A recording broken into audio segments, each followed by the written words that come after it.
Box में दिया हुआ है। ओके, तो चलिए अब क्वेश्चन की ओर बढ़ते हैं। तो यहाँ पर हमारा फर्स्ट क्वेश्चन है, बुल और बियर शब्द किस में उपयोग किए जाते हैं? तो देखिए, बुल और बियर शब्द जो हैं ये शेयर बाजार में उपयोग किए जाते हैं। जब शेयर बाजार में तेजी होती है तो उस अवस्था को बुल कहते हैं, और जब शेयर बाजार में मंदी की स्थिति होती है तो उस स्थिति को बियर्स कहते हैं। तो बुल और बियर शब्द का उपयोग किस में किया जाता है? शेयर बाजार में किया जाता है। भारत और एशिया का सबसे पुराना शेयर बाजार कौन सा है? तो वह बीएसई है। बीएससी, बीएसई मतलब Bombay stock exchange. Bombay stock exchange जो है यह भारत का और एशिया का सबसे पुराना शेयर बाजार है। बीएसई की स्थापना कब हुई थी? तो इसकी स्थापना 1875 ईस्वी में हुई थी। नेक्स्ट क्वेश्चन है क्वेश्चन नंबर 2, पौधों में किस ऊतक के कारण लचीलापन होता है? तो पौधों में कोलेन कायमा ऊतक के कारण लचीलापन होता है। नारियल का रेशा किस ऊतक का बना होता है? तो वह स्क्लेरेन कायमा ऊतक का बना होता है। पौधों में लचीलापन कोलेन कायमा के कारण होता है, और नारियल का रेशा जो होता है वह स्क्लेरेन कायमा ऊतक का बना होता है। नेक्स्ट क्वेश्चन है क्वेश्चन नंबर 3, आवर्त सारणी का आविष्कार किसने किया? तो आवर्त सारणी का आविष्कार जो है मेंडेलीफ ने किया था, मेंडेलीफ ने। और आधुनिक आवर्त सारणी का नियम किसने दिया था? तो आधुनिक आवर्त सारणी का नियम मोसले ने दिया था। नेक्स्ट क्वेश्चन है क्वेश्चन नंबर 4, पृथ्वी का द्रव्यमान कितना है? तो पृथ्वी का द्रव्यमान कितना है? तो पृथ्वी का द्रव्यमान 6 × 10⁻24 kg है। पृथ्वी का विषुवतीय व्यास, पृथ्वी का विषुवतीय व्यास पृथ्वी है, पृथ्वी का विषुवतीय व्यास कितना है? तो पृथ्वी का विषुवतीय व्यास 12,756 किलोमीटर है। ठीक है, पृथ्वी का विषुवतीय व्यास जो है 12,756 किलोमीटर है।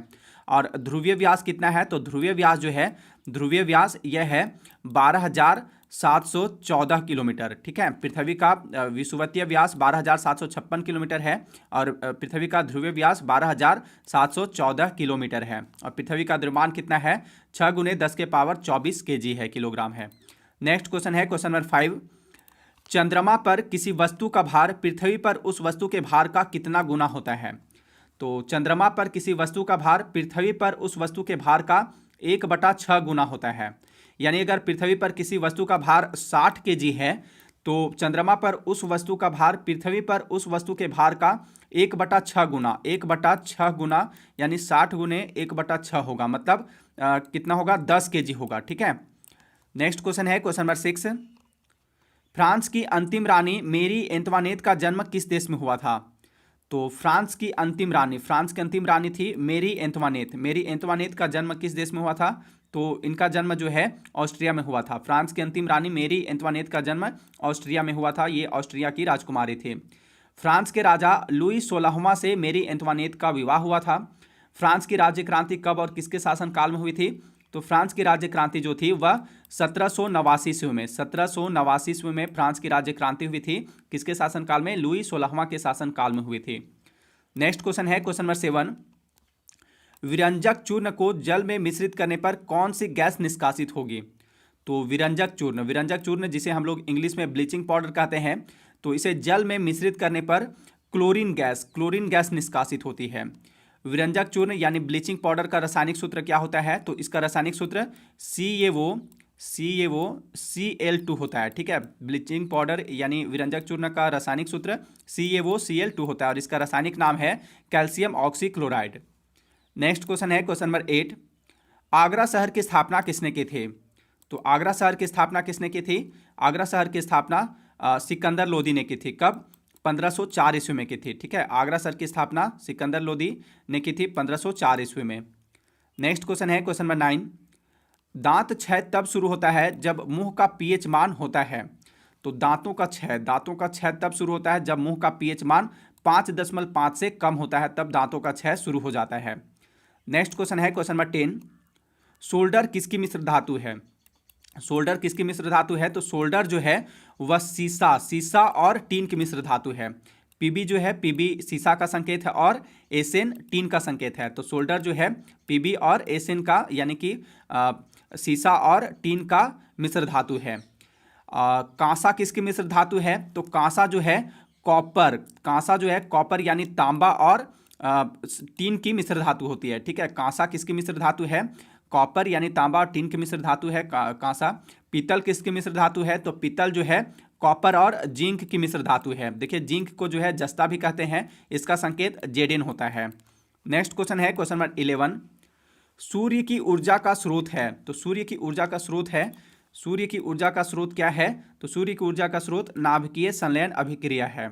हाइड्रोजन बम किस सिद्धांत पर कार्य करता है? तो यह नाभिकीय संलयन अभिक्रिया के सिद्धांत पर कार्य करता है। और परमाणु बम किस सिद्धांत पर कार्य करता है? तो परमाणु बम जो है नाभिकीय विखंडन अभिक्रिया के सिद्धांत पर कार्य करता है। तो सूर्य की ऊर्जा का स्रोत नाभिकीय संलयन है, हाइड्रोजन बम भी नाभिकीय संलयन अभिक्रिया पर ही कार्य करता है, और परमाणु बम जो है वह नाभिकीय विखंडन अभिक्रिया के सिद्धांत पर कार्य करता है। नेक्स्ट क्वेश्चन है क्वेश्चन नंबर 12। नारियल की छाल का निर्माण किस ऊतक के द्वारा होता है? तो नारियल की छाल का निर्माण किस ऊतक के द्वारा होता है?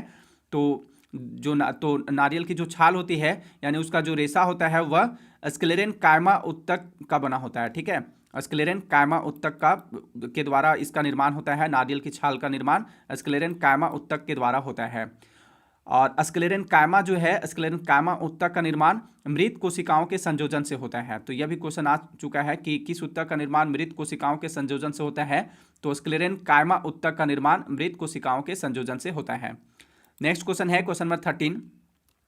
गिरते हुए नारियल में होती है, तो गिरते हुए नारियल में कौन सी ऊर्जा होती है? तो गिरते हुए नारियल में उसमें गतिज ऊर्जा होती है। नेक्स्ट क्वेश्चन है क्वेश्चन नंबर 14।